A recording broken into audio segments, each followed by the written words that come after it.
How does a brand new RIA go from 2 million to 40 million in revenue with 100% organic growth in just 4 years? By doing exactly the opposite of what most wealth management firms are doing. Facet is unapologetically committed to going down market. So that's the direction we're going. I think relative to the rest of the market, we're going in the complete opposite direction. Every wealth management company I've ever talked to wants to go higher and higher up market.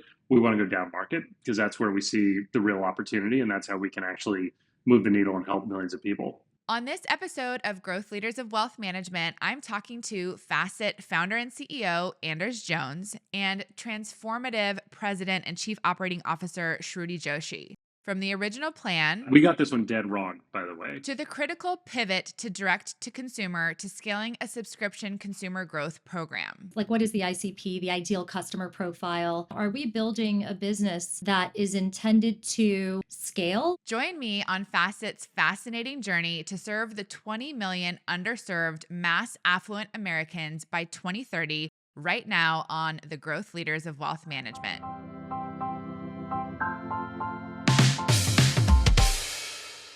I know that pre 2016, before you and your co founders launched Facet, that you really saw this huge opportunity for a different way to deliver and charge for financial advice.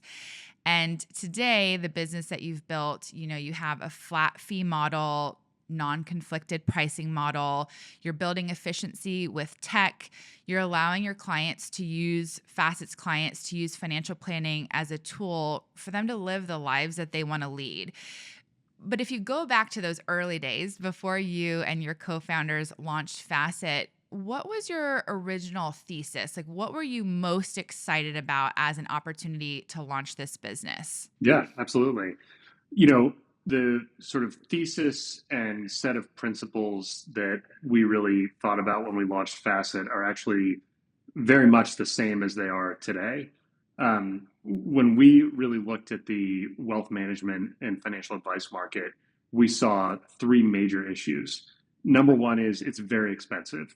And I would argue that if you have less than $1 million, your money is probably spent figuring out some sort of DIY solution instead of paying a traditional financial advisor, a 1% or likely more fee. Number two is I would argue that it's full of conflicts of interest. The way in which advisors charge, I think, is not really aligning cost paid with value received. And we can debate that. I'm sure a bunch of your audience, would disagree with me there, but for the typical retail client, if you're paying for financial planning, that's a professional service. It's not actually, you're not paying someone to beat the market for you. And if someone's pitching you that they are going to beat the market, you should probably run the other way. And so therefore, financial planning should be charged like a professional service, like a lawyer or an accountant should be. Hourly, flat, subscription, there's a few different models that work there. And then the last piece was sort of what you alluded to, which is that the scope of financial planning services as it exists today is fairly limited. Most advisors will talk to you about planning for retirement or managing your money, and that's kind of largely where it stops. And at a sort of higher net worth level, you end up with more bespoke services, more of like the family office. But for the vast majority of retail clients, like that's kind of it. And our view is that there is so much more that financial planning can do to help you live a better life today, and like make meaningful impact in the quality of your life today than just 30 or 40 years down the road when you're retired. So that was kind of the founding principles, and as I said, like we've really kind of stuck with that, and now we're at 14,000 households that we work with, and that value prop really seems to be resonating. While this idea is definitely resonating with clients, it needed someone to operationalize and scale the business. Enter Shruti Joshi, Facet's president and chief operating officer, whom one of the company backers calls a complete godsend. Yeah, so I was an early investor and advisor. I've had the chance to work with Anders and our chairman, Patrick, in different walks of life, for over a decade. And when they called talking about this business they were going to launch, The mission really spoke to me. I really felt like, wow, to serve an underserved market of 40 to 50 million people that could really benefit from high quality financial advice, like that really sounds like something that resonates with me. So obviously had a lot of faith in the two of them, and also really thought the idea was an incredible idea. So I invested, I joined their advisory board, and had been part of providing, advice on an ongoing basis, mostly because of my background of helping consumer subscription businesses scale, and really create, efficiencies across from acquisition all the way through to service delivery. But before Facet hit their massive growth stride, they had to get through their original business thesis. Anders initially felt that the combination of all these underserved mass affluent investors and the advisors who were losing money on trying to serve them had one conclusion: that Facet should focus its attention on buying up those clients from advisors. These partial book sales, as Facet called them, are not what actually got Facet to its current enviable numbers. We got this one dead wrong, by the way.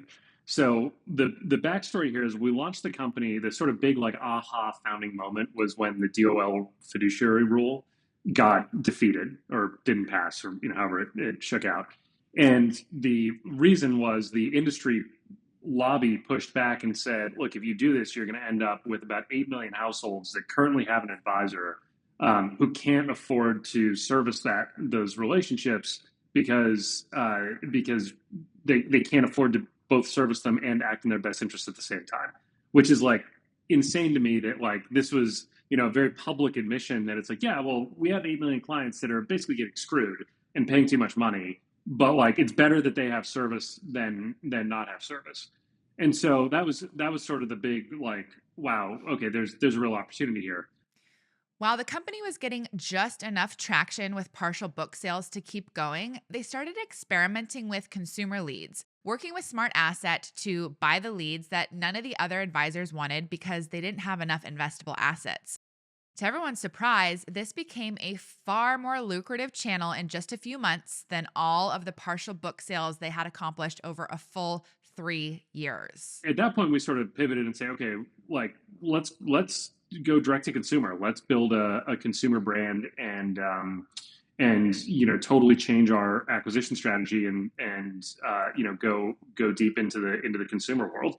And that's what we've done. We made that pivot in 2019, and over the last 5 years we've done that. I'd say we did it fairly poorly for the first couple of years, and then Shruti came in and really whipped us into shape and built like a best in class consumer acquisition program as part of her remit as as our COO and president. So now we're in a much different place. Anders and the team at Facet were realizing that their initial thesis was only getting a little bit of traction and not delivering on the potential opportunity inherent in the underserved mass affluent market. So, how did they make a massive pivot to become a direct-to-consumer brand? Let's find out. From 2020 to today, you've gone from 2 million to 40 million.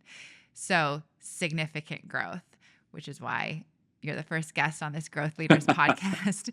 So talk me through, either of you, Anders or Shruti, like what have some of the growth milestones been on that journey from 2 to 40? So you just laid out, the initial first few years of testing product market fit, viability. What was Facet going to be? You had proof of concept. You dove in head first. You pivoted to direct to consumer. In the last 4 years, what have been a handful of the most significant growth milestones that you've experienced at Facet? There was this appetite for testing with some of the partners and affiliates in the industry. That ran for quite some time. So I would say that's kind of chapter 2 after the PBS deal, right? That was like the second wave where there was a lot of success. We started to measure CAC and a lot of the consumer metrics around growth, things like ARPC, CAC, new revenue. All right, I'm going to pop in here to unpack some of those terms. When Shruti is talking about testing partners and affiliates, she means buying leads from sources like Wiser Advisor, Smart Asset, NerdWallet, and the like. When she talks about a PBS deal, she means the partial book sales that Facet was doing with advisors before they pivoted and went direct to consumer. And those marketing metrics, CAC means client acquisition cost, ARPC means average revenue per client, and new revenue is, well, you know what that one is. Marketers like Shruti and I love our metrics, so I just wanted to make sure that you're following along too. All right, back to Shruti. In those days, I was actually an advisor to the company. I wasn't here full time. There was this test and learn appetite that had come in around other partners and channels. So I would say that's kind of the second phase, in these chapters of growth. And then what happened in 2021 is we decided that diversification was pretty important. So we didn't have enough lead diversity. There was the need to really grow up the program because at this point, there were a couple of years of really rapid growth and proof that this was going to be a consumer business. And so in the spirit of D2C, you really had to think about the entire growth system in a different way. Everything from the way you manage, what you measure, the talent that you have, the strategy on the go-to-market. So what happened is we took a step back and we actually went through a series of steps that I can, go into detail on. But at this point, what I'd say on the third stage was really committing to a scale consumer growth program and moving to a world where we went from a few channels and a lot of revenue concentration in those channels to where we are now, which is a full mix of 40 channels, a marketing team that operates a funnel metric system by source where there's optimizations, marketing assets that help pull people into our funnel, and then, a separate sales team, which is pretty unique about Facet. I think we had to stand that up in chapter 2 that helps us close. We don't have our financial planners closing. So it's kind of these 3 chapters. There's the PBS chapter, the affiliate, kind of dipping our toe in the D2C. And then the last few years has been just a full build out a consumer subscription marketing program. And it's gone through all of the various evolutions, that you go through when you stand those up. So one of the things that Shruti said here that really struck me was that they don't have their financial advisors at Facet closing new clients. This is almost unheard of in the advisory space. For larger advisory firms who have a dedicated sales team, the more typical setup that we see across the industry is that once a lead is qualified, that lead is handed over to an advisor or an advisory team to prove out the value of the relationship and sign the client. So when I heard that Facet didn't have their advisors closing clients, I was totally intrigued because if the advisor isn't doing the closing, that means that clients are saying yes and onboarding with Facet without ever meeting a financial advisor. I definitely wanted to dig more into that. So I think one of the big insights that we had that really goes back to kind of the founding of the company was thinking about division of labor in the right way. And so, in our view, an advisor's highest and best use is time spent in front of the client, helping them on the more subjective and qualitative aspects of financial planning in their financial life. So, so like we talked about a lot of the tech we've built, it's to automate a lot of the calculation. It's sort of the more objective stuff that should be automated. But another big component there is we've split the advice and the sales and onboarding teams, and we have from day one. So we'd never ask our advisors to sell to onboard. They are when their first conversation with a new client, that client is already onboarded, all their data is already uploaded. They're sort of ready to start planning. So what that meant is that we stood up a separate sales team, and the sales process has gone through a number of iterations. We used to do something like 4 calls with someone to close them. Now we're down to like 1.7 on average. But Wow. Basically, when you have a sales team that only focuses on selling, you can build processes and sort of iterate on that very quickly and get to success. And so, so that was probably like the biggest thing is that, not mixing the job descriptions, but keeping it as 2 totally separate entities.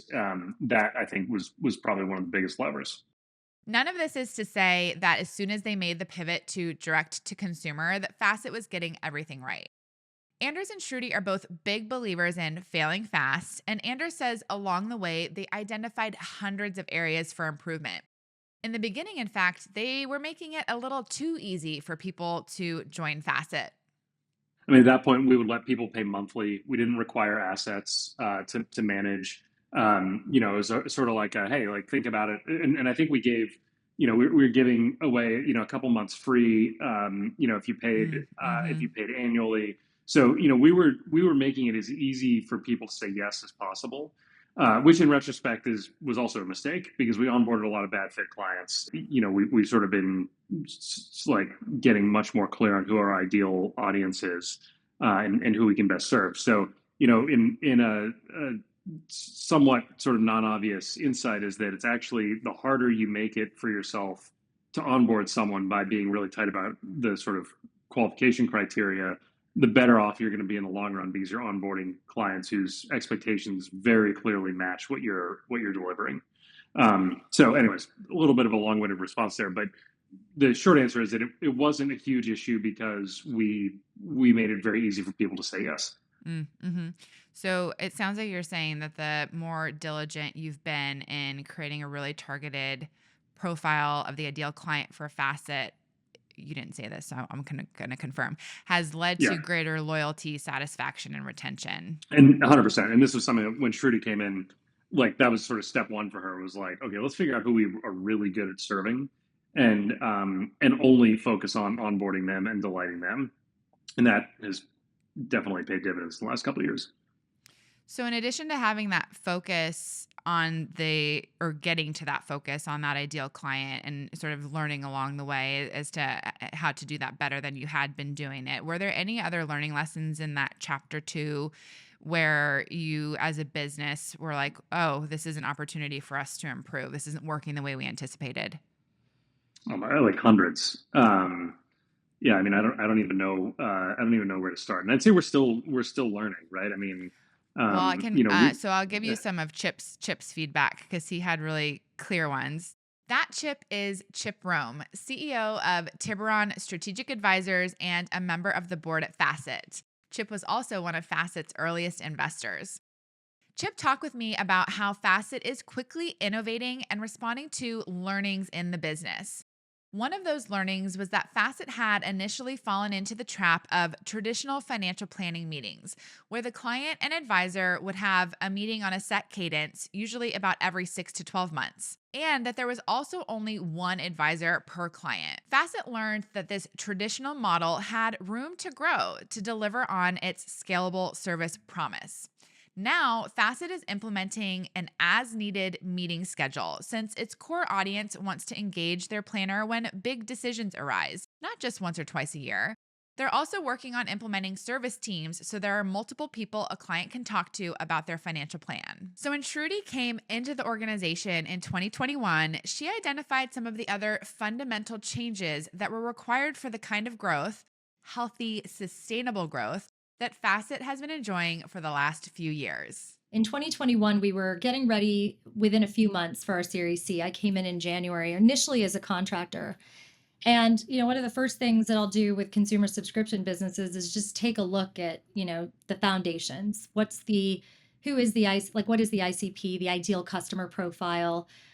What channels are being used? What's the competitive set? What's really the value proposition of this business? So it started to look at some of those basic elements. And then as we started thinking a little bit about where this all goes, one of the questions I remember asking Anders and the team is like, what are we really building? You know, are we building a business that is intended to scale where consumers are buying the Facet experience, and whether they work with one CFP or another, they're going to have an incredible experience? Or are we building something where, you know, I think the analogy I used, Anders, at dinner was like, hey, is this like a Compass Realty where CFPs can do it different ways, but, you know, we provide technology and a platform for distribution? And it was a really interesting conversation because what surfaced was that through these discussions around the strategy, there was an opportunity to better align the executive teams. And what we really aligned on is, although mass affluent is 40 to 50 million, depending on how you cut it, households in this country, that ultimately our sweet spot in those early days, we're going to be somebody that is within age 35 to 60, you know, have an income within X and Y, 100 to 500 have some level of assets, but again, for us, assets are not a requirement, but they at least have 5,000. We knew that from a psychological standpoint, they were very busy. The average age of a Facet member is 45. That's younger than the rest of the industry, generally speaking. And we knew they were very busy. They were tech savvy, accustomed to buying things online. And I think the two biggest insights that were really, really interesting were, number one, that the mass affluent is always experiencing some level of trade-offs because they don't have unlimited resources. And so, said otherwise, cash flow isn't an annual concept where you would reevaluate it, you're evaluating it month to month. And so not only did our planning philosophy and our technology have to address that, but it was an interesting psychology around this idea of, do I want to work for 5 more years to send my kid to private school or retire, early? And then the second insight was this idea that, well, when we looked at the data, 80% of our member base had never had financial planning. They'd never worked with a planner. So that was obviously very exciting, not only for all of the employees at Facet that were committed to this mission of serving an underserved market, but certainly from a market standpoint, investors loved hearing that we were really unlocking this white space. So we started with the target audience. And once we had that target audience in mind, what we began to do was to build a strategy. And before I talk about the marketing strategy, what I'll say is we simultaneously ran a dual process where if we were committed to being a consumer brand, we decided to build a consumer brand. And growing a consumer brand is exactly what Facet is doing. That's why Barron's named them the #1 organic grower this year. After my time with Shruti and Anders, here are my top 5 takeaways from the Facet journey. Takeaway number 1, your initial hypothesis won't always be correct. That doesn't mean that you or the idea are a failure. It may mean that you have to reassess your understanding of your audience, your approach, or some of your assumptions. If Facet had given up after realizing that partial book sales weren't gaining traction, we'd never have Facet, which has cracked the code on monetizing mass affluent financial planning. Takeaway 2, know your ideal client. The data work that Shruti did to uncover exactly who Facet could best serve was pivotal in accelerating Facet's growth as a consumer brand. Takeaway 3, stay true to the highest and best use of the advisor. Separating sales and onboarding from the planners was a counterintuitive move, but it was a game changer. It sets the expectation up front that you're buying a service, not the time of one human being. And for the mass affluent audience, that's exactly what they want. Takeaway 4, diversify your lead sources. This goes for all advisory firms, large and small. If you're only getting new clients through referrals, you have significant diversification risk. Shruti recognized quickly the need to have multiple lead sources generating new clients for Facet because lead sources can and do fail. Now, Facet has over 40 different channels generating leads into Facet. Takeaway 5, when you're doing something new, you have to do something new. Facet started originally trying to replicate the traditional advisor experience with one advisor who served via regularly scheduled meetings. Not only did this not work for the Facet model, but it also didn't work for their ideal client. Having a more flexible team approach now and being able to tap into Facet's advice team when a need arises is a game changer that allows Facet to serve the mass affluent audience profitably in the way that they want to be served. The lesson is this: when you're changing the game, you have to be willing to rethink all the rules. None of the old assumptions are sacred, and anything is up for debate. I'd love to hear what your key takeaways are from the Facet journey from 0 to 40 million in revenue and over 14,000 clients served. The best way to connect with me is on LinkedIn, and you'll find the link to my profile in the episode show notes. For more from the Growth Leaders podcast, as well as a ton of valuable growth information from Ficomm, go to ficommpartners.com/insights. Until next time, this is Meg Carpenter, CEO and co-founder of Ficomm Partners, and your host of the Growth Leaders of Wealth Management.